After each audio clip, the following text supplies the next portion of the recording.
I'm here with Kurt Stockwell today. He's the owner of Well Dressed Walrus, and I'm so excited for this conversation just because Kurt and his company are some of my favorites to work with, and I just love what they do. I feel like we have kind of a similar philosophy and mission, and so I'm excited to share. If anyone's out there watching, leave a comment so we know you're here and where you're from. And if you have any questions, you can always just type them in there and we'll answer them throughout. So Kurt, why don't you tell us a little bit about your company and what you guys do? Yeah, so we are in Spokane, Washington, as are you. And you're right, you are our go-to photographer when we have clientele that want to get great photography for websites or other material. Primarily what my brand, or my company does rather, is mostly website development. And in the last couple of years, we've been doing that since 2011. In the last couple of years, we've been really focusing on how to create not only great websites, but more importantly, and I want to emphasize that more importantly, the message that is said or put on your website. And that's not just your website. Any marketing material that you do, any words that honestly come out of your mouth related to your brand, related to your company, need to be thought through in this context. How does this solve my customer's problem? Often as businesses, we just have a knee-jerk reaction to start talking about our brand, our product, and our services from the standpoint of how we understand them, you know, the benefits, maybe even the kind of the granular aspects of a product or service, or how long we've been in business, or how many awards that we've won, you know, things like that, because we want to project that we have authority. But the reality is, until somebody understands the problem that you solve for them, they don't care about your authority. They might, you know, they might wish you well in your life. They might wish you well as a brand or a company. But honestly, if I don't know where your product or service fits into my story as a consumer, then your authority doesn't mean anything to me. So we present our authority later in the quote unquote story, and we craft a story or marketing messaging based around the idea of what is the problem that I solve for my customer? Because we all buy solutions to problems. A product and anything we buy, anything we consume is a solution to a problem. One of the basic examples of this is a half-inch drill bit is to make a half-inch hole. The half-inch hole is to hang a picture on. Ultimately, what you're looking for that half-inch drill bit for is to make to create a half-inch hole for a solution that is grander than just the drill bit. So if you get too focused on the drill bit rather than the ultimate solution, then you can be noisy. And that is what most brands are. Most businesses are noisy in the marketplace, and people don't have time for that. Right. Yeah.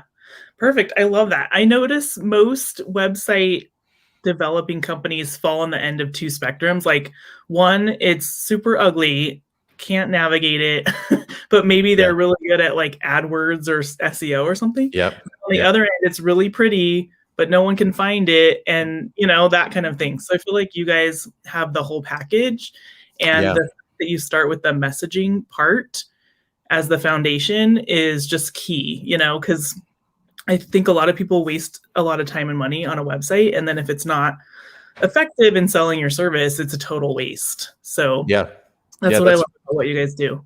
That's a great point. You know, it has to look great. It has to function well on, you know, we all have these little computers in our hand all day long, every day, a cell phone or a mobile device, and it has to work well on a mobile device. But and a lot of times businesses or organizations will get a lot of boxes checked with, especially these days. People, I think, are moving away from the idea that you can create a website by just having your, you know, the secretary's nephew crank it out on Wix or something like that. I feel like, or the brands that we talk to, the companies we talk to, they've gone through like iteration 1 or 2 in that strategy or that process, and they realize that it doesn't work. Right. So they'll hire a professional designer or a professional web company, and they'll make it look good. It'll function well. But often web developers and graphic designers are not marketers. Mm-hmm. And the important thing to remember is, and this is where the journey that we started a few years ago is, we need to be better at sharing our customers' message, because ultimately at the end of the day, we buy products and services based upon the words that we read or the words that we hear. Right. I would challenge anybody to think through a buying decision that they made only by seeing a picture. Mm-hmm. Right? No words in your ears or no words in your eyeballs, only a photo. It doesn't happen. Right. When we're on Amazon, we've all purchased something from Amazon. Mm-hmm. We go through, and I mean, Amazon's not the sexiest website in the world. Right. It's not full of a bunch of, cool graphics and stuff. It's informational, and we Mm-hmm. read the words that give us the information we need to make a buying decision. So while graphics are important, a solid foundation is really important, and we espouse to the fact that those are very, very, very important. Mm-hmm. The most important thing is making sure that you're working with a company, whether that's a graphic designer, web developer, whatever, social media expert, that either understands how to share your message in a way that connects with your customer, or they work with, a company like ours, who we've done messaging before and then handed that off to the person who's the social media expert with ad spend and, the Facebook ad manager, which is so complex. Yeah. You need an expert there, but often those people are not good at coming up with copy, Right. or the words that are necessary to engage somebody into a buying decision. Right. Yeah, exactly. Going back to the Amazon analogy, I love what you said. Like, if there was just a picture there's no reviews, no description, no one would buy that. But I think also, if there was no photo, I wouldn't buy it either. Right. Yeah. Like, they definitely go together. If I'm buying a shirt or a dress or Totally. something online, I'm going to be like, what does this look like? Yeah, exactly. Same thing, like, if I'm seeing like a model that's like a size 0 too, for me, I'm going to be like, how does this look like on a real woman? Like, I want to see. Yeah, right. So, right. So yeah, they go hand in hand for sure. But Yeah. I love what you said too about having a marketing background, and as a photographer and designer, that is super helpful too, right? If you're hiring someone who has that background and thinks like a marketer, it's going to give you an advantage. So yeah. And what I love about, working with you is you understand what I'm saying.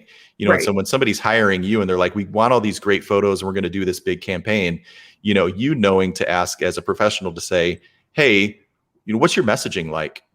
Because these photos are going to be fantastic. They're going to, and you do amazing work. I mean, everybody that we ever refer you to always says that, you're the best, and you are. That's why we work with you. But the photo is the window dressing that draws eyeballs in.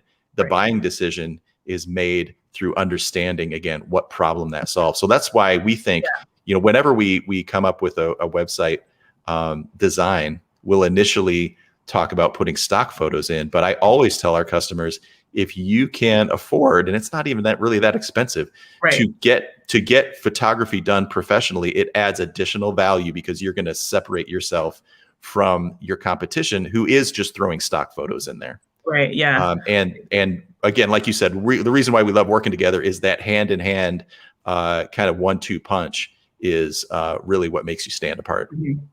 Yeah. Well, a good photo for a website is an extension of the messaging, right? So, and that's one reason I love working with you guys, because your clients come to me with the messaging already done.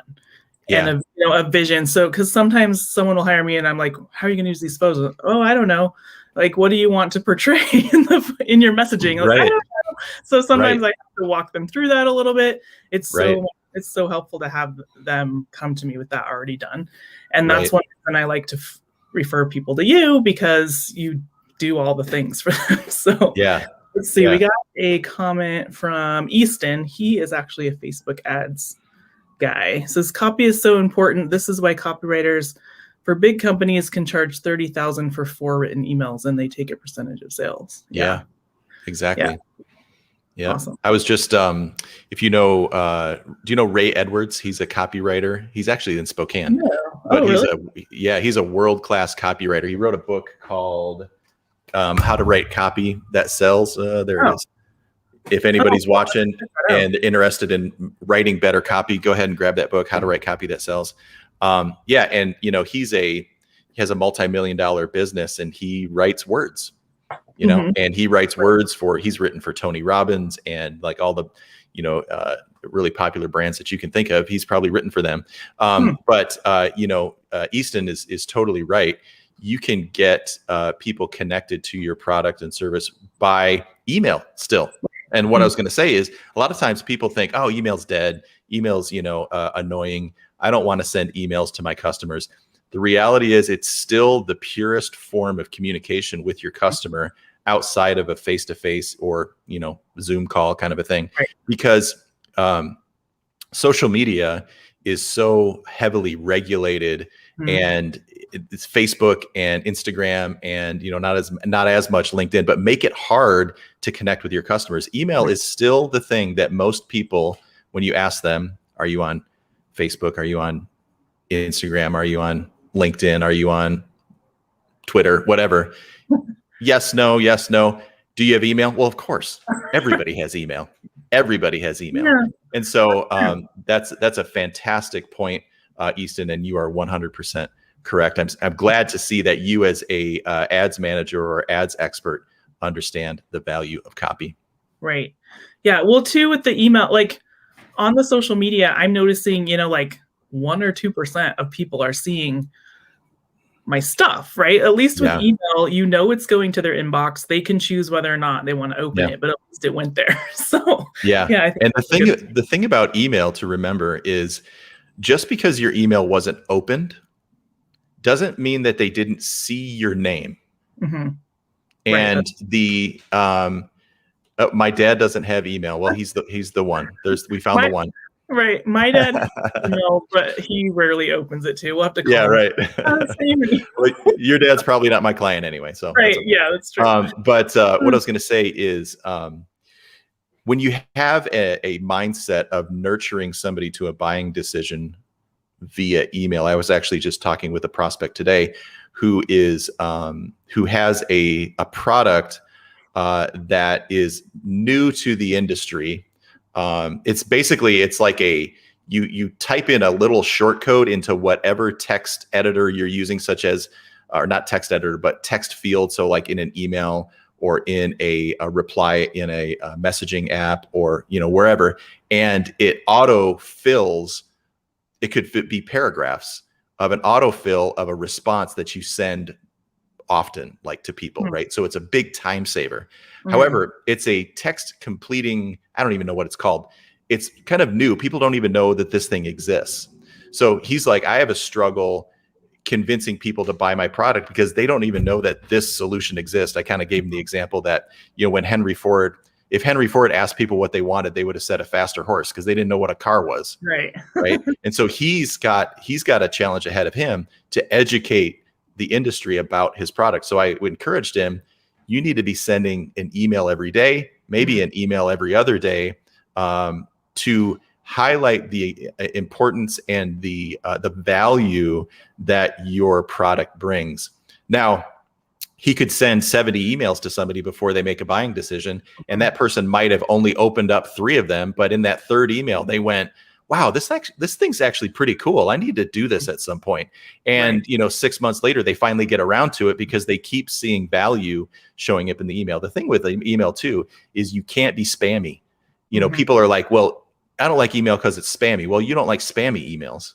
Right. But I guarantee you that there's emails in your inbox or things that you subscribe to that you haven't unsubscribed because if you ever do want value, you click into that email and value's sitting there. So you have to be in the mindset of providing value through the words that you say or through your copy. And to get the understanding of what value you provide, you have to do a deep dive into who is my customer, what do they want, How does it make them, what's their problem that I'm solving? How does it make them feel? And that's a big thing too. Right. People buy products and services based upon feelings most of the time. We're mostly feeling based in our buying decisions. So how does that problem make them feel? How can I introduce myself as the guide to helping them find a solution to this problem? Give them a really clear call to action and steps to take to buy my product. Highlight failure that I'm helping them avoid and success that I'm helping them find. And ultimately, you're helping them go through a character transformation of being, like in this guy's example of this product, it's a big time waster to try to have to type out the same email response every single time. Mm-hmm. And so my problem is I don't have enough time to I got my time back. So that's the transition that Right. A lot of the people who are buying his product and service will go through. So ultimately, that is the journey that you want to take somebody through. Dive into that journey first, and then you'll have, a plethora of things to talk about in providing value. When you understand the story to tell, and it's not your story, nobody cares about your story until they understand what problem you solve for them. Right. Yeah. So great. So I know you're a StoryBrand certified company. Is this a lot of stuff you learned from that? Yeah. So I'll grab another book here. Yeah. So this book, it's called Building a Story Brand. It's by an author named Donald Miller. And Building a Story Brand by Donald Miller. You guys should definitely check it out. Kind of the backstory there is he wrote a lot of memoirs kind of back in the late 90s, early 2000s, and wrote some other books. And when he started his company, he was realizing that the elements of story that we all understand about the hero's journey is the same elements that I could use in my marketing. So he started doing it himself. Then he thought, well, I'm just going to, create a book that shows other people how to do this. So that whole narrative that I just talked about, from the character who has a problem, meets a guide, gives them a path to success. I mean, you think about any movie, Luke Skywalker doesn't think that he can, contribute as a Jedi or to the Resistance. And he's just this moisture farmer on Tatooine. You can tell I like Star Wars. And he meets Obi-Wan Kenobi, who guides him to finding, the answer to his questions, and then ultimately gives him that path to success. And then in the next movie, Yoda is that guide. So what you need to think about is your company is Obi-Wan Kenobi and Yoda, right? And the hero is Luke, right? So your customer is Luke, and it works with any story, right? On the topic of story and why this matters in a good story, whether you're watching a movie or reading a book, is if you think about a movie that is boring, is because at 10 minutes, 20 minutes into it, you don't really understand. And if you think about this, you don't understand who's the main character and what is their problem. I don't really even know what the problem is and who's guiding them, to success, right? So all stories and books and anything that you're watching or reading that really draws you in follows this narrative, and it can be the same thing that you can use for your marketing messaging for your company. Right. Yeah. I'm obsessed with movies and television show. Like, I love to analyze them. Of course, I love the visuals. I'm very good at noticing what's the word? Foreshadowing. I'm always solving the mystery in advance, I guess, just because I'm so familiar with the structure of narrative and noticing how they're telling the story, either visually or through the words or whatever. So I'm always paying attention to that. But and the thing that really makes a great story work is there's continually problems that is presented to the hero that they need to find a solution for. And often the guide steps in to help them, find that. So, you've got Jason Bourne is just, beat up the guy in the apartment and jumps out the window and lands on the street. And then all of a sudden there's a bunch of policemen around him. So he had a problem, figured out the solution, jumped out the window, another problem, needs a solution, and so in like the first Bourne movie, he had that gal that he found in Germany, I think it was, or Berlin, and she was helping guide him to finding, who he was. And so anyway, I bring that up to kind of highlight the point that to be consistent in your marketing, you have to constantly be talking about the problem that you solve, constantly be putting it out there. This is the problem we solve. This is the problem we solve. This is the problem we solve. And for people who are listening, and knowing, and especially if you're in marketing, most businesses, most brands don't really know the problem that they solve. Mm-hmm.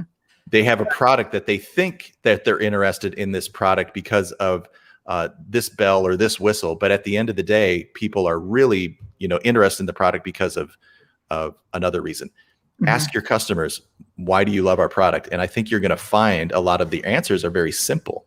Mm-hmm. So you need to highlight those answers and then get into the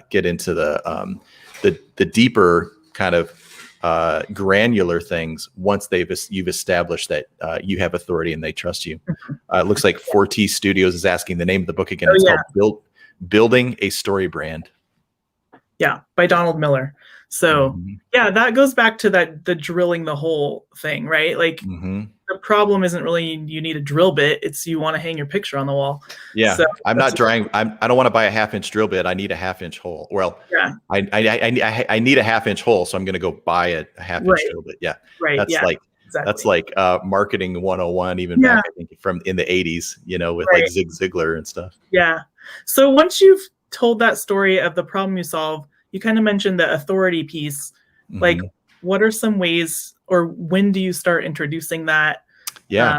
How do you start getting that out to people? And is that something you do put on your website, or is that more coming into the emails? What do you recommend for that part? Yeah. And so I see Victoria had a question there about when do you start explaining what your product will do? Well, ultimately you, so again, I'll share this path again, when to really understand what your customer wants, think about what would they Google to find your product, And so, if you, Tanya, are putting out an ad campaign of, high quality photos that will accentuate your brand and, help you stand out in the marketplace. Well, are people Googling accentuate my brand? No. People are Googling, we need better photos for, local photographer because our photos suck or something. I don't know. But, ultimately what they want is to a better representation of their brand. Right. And they're getting that through your photos. And so to answer the question of the authority is you have a customer want, how does it make them feel? And then the authority piece of it is where you introduce testimonials, you introduce brands that you've worked with, you've introduced, how many years you've been in business, you introduce things like your own transitional story. So maybe you're in maybe you're a health coach and you yourself lost 100 pounds. Well, your story is critically important. Now, I often said nobody cares about your story. I'm just being a little bit kind of shock value there, but really people don't care about your story until you understand where it fits into until they understand where it fits into your life. So with that said, the person who lost 100 pounds, or maybe you had a business that was spiraling out of control and you instituted this new way of running your business, and then you became a person who coached people through how to do that themselves. Well, your story is important, and so you introduce that after you've established what problem you solve. Right. Yeah, perfect. Yeah, going back to the Google thing, I feel like I'm the Ford of photography because people are Googling headshots. Like, I want a headshot, and then because they don't know they really need more than a headshot. So that's one struggle I had. Like, I don't get people finding me on Google really, but it takes someone like you to explain like, hey, this is what you need. So, so probably what you should focus on is writing articles about, making your brand stand out or making your company stand out. And they don't even realize it's photos. Yeah, that's true. And introduce them into, You're right. When I do look at websites and I realize they're not stock photography, I do kind of have, I do kind of give them a little bit more value in my brain, Right. Yeah. So maybe what you're in, I know you have a great relationship with all of your past clients. Ask them, what value did the photos provide that you weren't expecting? Right. Maybe, Yeah. Well, that's one reason I've been doing these interviews actually is, to put it out there. Like, how did this help your business? So, and it's been great for me to listen to their words and find out because some of them have been unexpected to me. A lot of them are like, well, I had so much more confidence after I got my photo shoot. Or, like, you made the process so easy. I didn't even have to think about it. And I was afraid to get my picture taken and it went smoothly. So different things like that. So, but I think going back to Victoria's question, she has a boutique. Mm-hmm. I think like the problem she solves is, I want to look amazing at my daughter's wedding, or I want to feel, she sells undergarments for women too. Like I want to feel more comfortable in my everyday living, in my bra or whatever. So that's the underlying problem she solves. But then, she is marketing the product like So you put photos of your let's talk about a website, for example. So you land on the homepage of the website, and everything above the fold is everything above the used to be the fold of the newspaper, but these days it's the fold of your laptop, right? Your website has to pass what's called the grunt test. And the grunt test is if I open my laptop, whipped up my website, gave you 7 seconds to look at it and close the laptop, could you kind of grunt out some basic descriptions of what I do? So Victoria, the bra whisperer. Okay, nice. That's what she says. Cool. I'm interested. And so so what you want somebody to do is, Victoria, for example, you would probably have somebody, in, maybe a bra that is, appropriate, and a picture taken by Tanya, and that's an image that is seen immediately when somebody opens the laptop. And your headline would be, undergarments that give you confidence, maybe in kind of smaller text, or lingerie and undergarments that give you confidence. And then maybe you have a quote or something like that said, I felt comfortable in my body again for the first time in years. So that's called opening a story loop. Okay, so one, I realized that you sell undergarments, you sell lingerie. Two, I've got a photo of somebody that I can identify with. It's not Giselle. It's not somebody that's perfect. It's somebody that I can identify with, or my wife could identify with. I don't wear bras. Just PSA. The next piece of it is you opened a story loop by saying, I felt comfortable in my body again for the first time in years. Well, what do I want to do? I want to scroll past that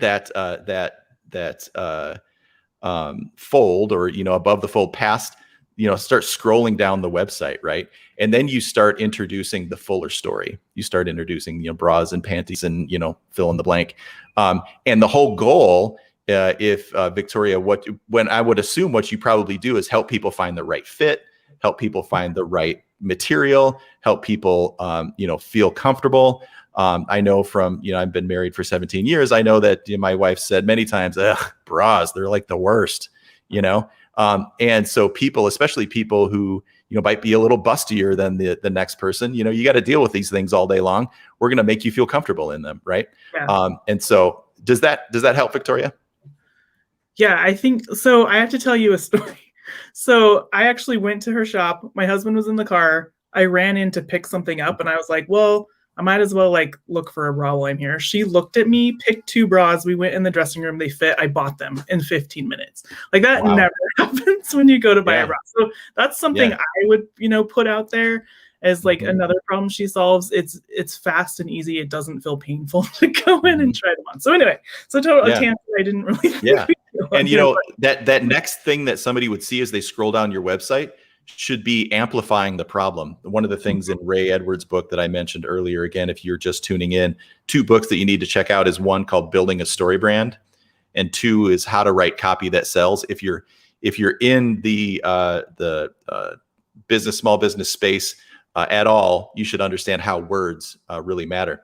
Those two books are fantastic. But what Ray says is you present the problem and then you amplify the problem. Mm-hmm. Again, when we're looking at a great movie, the story opens, with Jason Bourne floating in the middle of the ocean. Problem. He gets dragged into the boat and he's unconscious.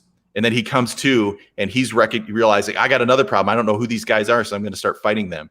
Right. So even in your marketing, again, going back to Victoria, you've got bras. I felt comfortable in my body again, in my body for the first time in years. Scroll down. The next thing you should probably say is something like, 80% of women do not have the right fitting bra, and it makes them feel uncomfortable and self-conscious. Mm-hmm. You deserve a bra that fits, and then you get into the product, and then you want to also offer them, here's the 3 steps to do it. 1, come to our store. 2, we're going to do a fitting. 3, you're going to feel the best you felt in years, with confidence, something like that. Right. So you're drawing them into the problem that you solve, and everybody wants to feel better, right? Everybody wants to feel good in their own body. And if truly that's what you do, Victoria, then you need to really highlight that. Yeah. Let's see. 42 Studios said, going back to the testimonials from clients on your YouTube is a great way to show value. Yeah, exactly. Yeah. One way to do that, he mentioned YouTube. If you, I still need to do this myself, shoemakers kids, but you can ask your customers, hey, just whip out your phone, point it at your face, and tell us what you liked about working with us, and throw that video up on social media, YouTube, whatever. People will watch videos, and you can, there's enough little simple editors out there. You can edit, if they're getting a little long-winded and stuff, but that's a great way to do it. I'm telling myself I need to do that. Yeah. Yeah. I've actually found this interview format works great too, because we just schedule it and get it done, and then you can take out a little snippet. But, so Victoria's saying again, I'm not just lingerie. We also do post-mastectomy products as well. Man. Yeah. Business wear. Yeah. She has a great boutique. So yeah. Oh man. You're could make it a little more complicated on the website. I could see. So, well, I mean, kind of. It all solves the same problem though, right? It's making it all solves the same problem. Making you feel good. Yeah. Making you, it's all the same thing. Yeah. Exactly. Yep. Okay, cool. That was so helpful. Victoria's saying that was super helpful. So cool. Victoria, if you'd like to have a longer conversation, you can feel free to reach out to me. I'll throw my. Can I? Yeah, I think I can put my email in there. Kurt@wdwalrus.com. I don't know if I can comment in there. Is it 1 L or 2 in Walrus? I think it's 1. Right? WALRUS. Yeah. Kurt@WDWalrus. There you go. That's it. So I actually wanted to ask you the story behind your name, because I don't think I ever have. Is there a story? Well, there is. Yeah, there is. It has nothing to do with affinity for Arctic animals. So when Andy and I started, I have a business partner named Andy. When we started our company back in we started talking about it back in 2010. He's a developer and I'm kind of a designer. And so we said, let's kind of join forces and actually make websites that work, that actually look great. So we wanted to have a name that we could get a .com. Mm-hmm. So any name that we tried to come up with, even back in 2011, we couldn't find the .com. Yeah. And we also didn't want to be like .biz and have a competitor who was selling the same thing and people accidentally stroll over them. So we tried to go kind of the traditional route, and we couldn't get anywhere. And then I'm like, well, let's just start, trying to figure out animal names. Let's just take animal names and put adjectives next to them. So we got to Well-Dressed Walrus. So believe it or not, Well-Dressed Walrus was available in the .com, and any other, misspelling or, Best Dressed Walrus, it'll get you to our brand. Another thing too, is I wanted to have a name that people would not forget. Mm-hmm. And so when you connect Walrus and website, you're going to find us. And I've had people, in the Spokane community when we were networking, hopefully we're getting back to that here soon. I would see them 5 years later and they would be like, Walrus website guy. I'm like, that's right. And I've had people come from across the room after, they're like, and Kurt here with Well Dressed Walrus, and they'll come across the room and be like, I need to know what you do because that name is so weird. So Right. it seems to work. Other times I think I wonder if maybe hire, people, some brands that are a little bit more stuffy, maybe think that we're silly. I don't know. Yeah. But we don't want to work with them anyway. Right. Well, that's what I love about it is it's memorable. Like when I first met you, I think I met you at a networking event, like a Bozzy Media something or other. Yeah. I remembered it. Yeah, I totally remembered it. And it's kind of like the production companies now for movies, they're totally random, weird. Oh, totally wacky. And that's kind of what we were initially thinking we would kind of be more in software development. Mm-hmm. And then we sticked with just traditional websites. Okay. Cool. So, and now I help people fix their messaging. So that's, as you can tell, been my big passion over the last few years, especially, is we're going to create a great website for you. If you go to our portfolio at WD Walrus or welldressedwalrus.com, you can look at our portfolio. You'll see they passed the eyeball test. You can even see some work that we've done with Tanya, especially with Spokane Housing Authority. You did a fantastic job there. And also MSI Engineers, another great one. And you'll see it passes the eyeball test for design. Mm-hmm. And Andy and our lead developer and our development team make it work fantastic. And this thing has just been the cherry on the top to help people really understand the problem that you solve and making it work through messaging. What we used to do is just say, hey, give us your copy, and then we're going to build a website around it. And that's what most website people do, right? That was so hard because people would be like, okay, here, copy, they don't know what they want to say. Yep. Yeah, it's hard. Yeah, it's hard. Talk about yourself or write down things about yourself. It's hard. Mm-hmm. And often where it comes from too is people have the curse of knowledge. And so you're trying to explain your brand as you understand it. Mm-hmm. But you've had years and years and years and years and years of it being in the industry and understanding, all of the little technical things that you think are cool now. But that journey started years ago. Well, people are just getting on that journey. And so you got to meet them where they are. And so that's why it's been a big help for us. And honestly, when we go into a conversation about selling a website and we're saying, we'll take care of all the copy for you, people are like, oh my gosh, that's huge, Right. Because we used to get like, okay, send us your copy. And we'd get like bullet points. Mm-hmm. Like, that's not copy. That's not, that's not going to sell. Right. You need to provide more. And then they'd be like, well, I don't know how to do that. Yeah. And so we worked with a local gal named Deanna for a long time who did a fantastic job. And then I became a StoryBrand certified guide and just kind of brought it in-house. So. Right. Nice.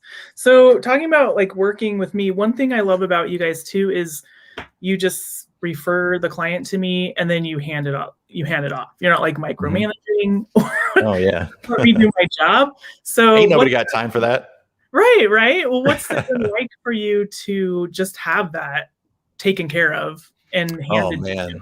Well, yeah, as you know, when it comes to photography, we always go to you. And when it comes to video, we always go to Ryan Ferguson. If you're in Spokane, you might know Ryan.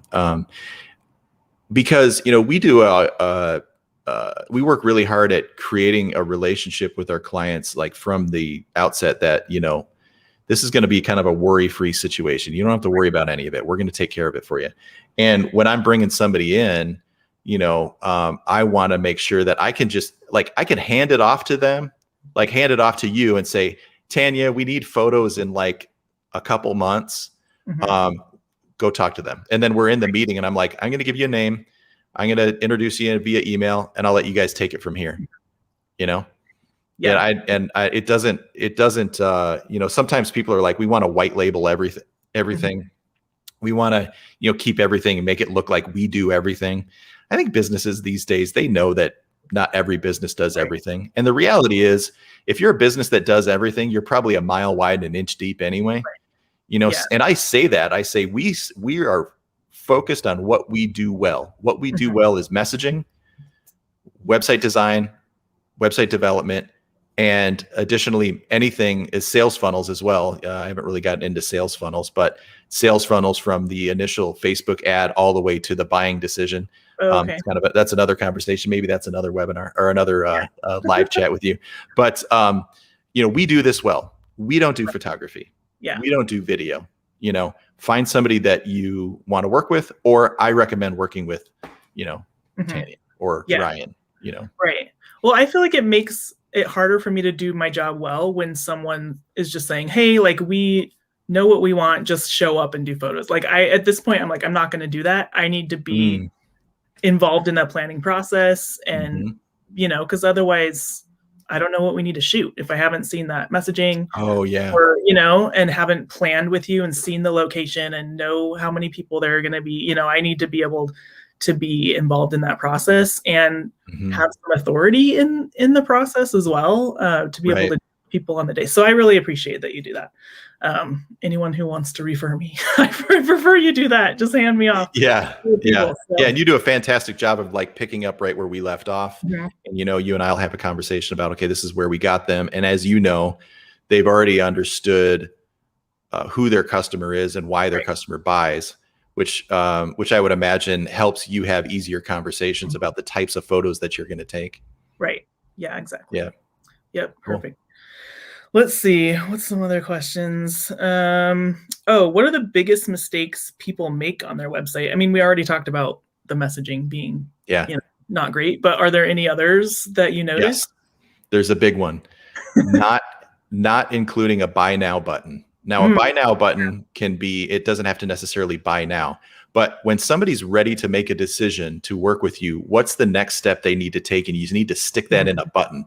Right. Maybe that's a link to a product. That's a link to scheduling a consultation or scheduling a call, so like that buy now button or that call to action needs to be really clear. That's one of the steps that we actually work through with our clientele is we say, what's your call to action? Well, what does that mean? Well, when somebody's wanting to buy, what do you want them to do to buy? We're like, oh, well, they need to talk to us first. I'm like, great. Your call to action is schedule a call. Or schedule a consultation or talk to an expert. And you need to put that button from the standpoint of a website.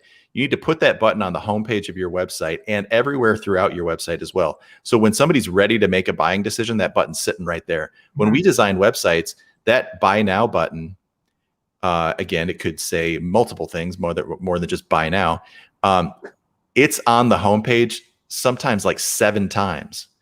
So if you think about scrolling, every time you scroll, you should be bringing up another kind of point about what your brand does. And in that scroll, in that what's ever filling your customer's screen, should be brief to the point. Don't put paragraph after paragraph after paragraph on your homepage. Make brief to the point, kind of statements about the problem, about the solution, about the product, and then have a buy now button sitting right there. So again, there's times where, we'll present a design and customer will be like, well, that buy now button is on there like 7 times. That seems a little excessive. And my feedback is always, I promise you that when we launch this website, if you were to have your customer experience your full homepage and then close the lid of the laptop and say, how many times did you see the buy now button on there? I promise you they won't say 7. They'll probably say something like 2, maybe 3 times. Actually, it was on there 7 times. Right. But they never, you go ahead. Oh, I just hate it when I go to a website that's clearly sales copy, and you read a few paragraphs and I'm like, oh, I want to buy this. But then I have to keep scrolling and scrolling and scrolling. I'm like, where do I sign up? They got long. So yeah, I totally agree with you. And when I was doing my website, I felt that same thing. I was like, I have so many calls to action on here. Like, it felt uncomfortable. And I was like, I knew that, I was like, I know after every pain point that I mentioned, I need to have a way for them to book a call with me. So I think that's a really good point. And then in the menu that kind of lives up at the top of your website, don't clutter that with a bunch of pages. Declutter that with kind of your main. So I don't know if everybody sees what we're seeing here with the video, and then it says sign up free in the upper right corner of this page. I don't think they can see the the green line or this page. But yeah, what I'm looking at is so this StreamYard.com is the service that Tanya is using to provide this live stream. And what I'm looking at is I see a call to action in the upper right corner of this page that says sign up free. And that's the call to action, right? And so you want to do something similar on your website. You want to make sure that your main call to action lives in the upper right corner of your menu. And most good websites, as you scroll, that little menu bar kind of is sticky, right. And then additionally, so this brand or this company StreamYard, there's two things in the upper corner of this website. It says log in, sign up for free. Everything else is gone. What we always say is put all those other pages like about us, our mission, I don't know, fill in the blank. Put that down in the footer of your website. They call that the junk drawer. Right. All the extras. So, yeah, all the extra stuff. Put that down in the footer. You don't want to clutter the main menu with things that aren't critical for somebody to take the next step. If they're once they're ready to make that buying decision, they're going to find the pages that they want to access in the footer. Most people know these days that if it's not up at the top, it's probably going to be at the bottom. Right. Yeah. I noticed some companies will have tons of stuff down there, like, press, contact our customers or like the things that you normally wouldn't need on our blog, your blog, all of those kind of things. Yeah. I mean, honestly, people don't really care about your blog until they really understand what's in it for me. And then I'm going to go read your blog. Right. So yeah, I would only have 2 or 3 links at the upper right of your website. And that main call to action needs to be kind of highlighted. Right. Yeah. Yeah. Cool. Well, this has been amazing information. I think super valuable for everybody who's watching. And let's see, we got a question here. If anyone else has questions, put them in now. Where can I go to have my website audited and then make those changes? Do you guys do that? Yeah, yeah, we'd be happy to do a website audit conversation. Yeah, just reach out to me at that Kurt@wdwalrus.com. We can tell you what's missing, what works, what doesn't work, and then kind of point you in the right direction. Cool. Awesome. Any other questions? Let's see if I missed anything up here.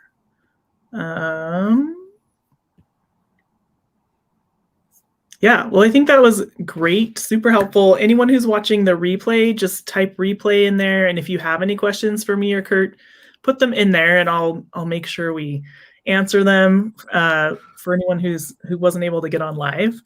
And so aside from that email, where else can people find you? I guess just you can find me. So that same WD Walrus is where you can find me on Instagram, Facebook, LinkedIn. Our website is wdwalrus.com as well. Yep. And Clubhouse. I'm on Clubhouse, actually. I just did a Clubhouse section every Thursday morning at 8 a.m. Pacific. I'll be posting invites to Clubhouse if you go to my Instagram. And we can be found on Clubhouse as well. What's that? Thursday at 8 a.m. Is that when you're Thursday? on there? Yeah, Thursday at 8 a.m. Yeah, and the Clubhouse room is called. Oh, let me find it here. Need some efforting music while I find this. But if you haven't, I don't know how many people have people checked out Clubhouse yet. I just barely signed up because I have an Android phone, but I haven't really gotten in there and explored around yet. So it's a room that I do with a couple other guides, StoryBrand guides, who are so let's see, it's called Marketing Strategies for Business. So Marketing Strategies for Biz, B-I-Z. Okay. Yeah. Put that in the comments here. And it's underneath another group called B2B Sales Magic. So letter B, number 2, B, Sales Magic is that's kind of the home base. Okay. So B2B Sales Magic. I don't know. Can you see that there? It's hard to see. Okay, cool. Well, I put it in the notes here. Hopefully people can find it. B2B Sales Magic. There you go. Yeah. I haven't on really Thursday mornings. Clubhouse yet, so Yeah. um, So this morning we actually helped 3 different brands. One guy was in London, one and a couple other people were, I think, on the East Coast, and they said, "This is what I do. How do I connect with how do I make this make sense to my customers?" So every Thursday morning for about an hour, we just kind of talk about that. And it's Nice. me and a couple other folks who espouse to this whole story concept. Cool. Well, awesome. Thanks so much for your wisdom, and hopefully this will help some of the people who are working on their websites. And you can always reach out to Kurt and Andy for help, and they're really great guys to work with. Like you said, you're not stuffy. Like to have a little bit of fun. Obviously, with the weird name, Yeah. we don't take ourselves too seriously. Okay, well, thanks, and I will be in touch, and have a great day. Okay. Hey, thank you so much. It was fun. Bye.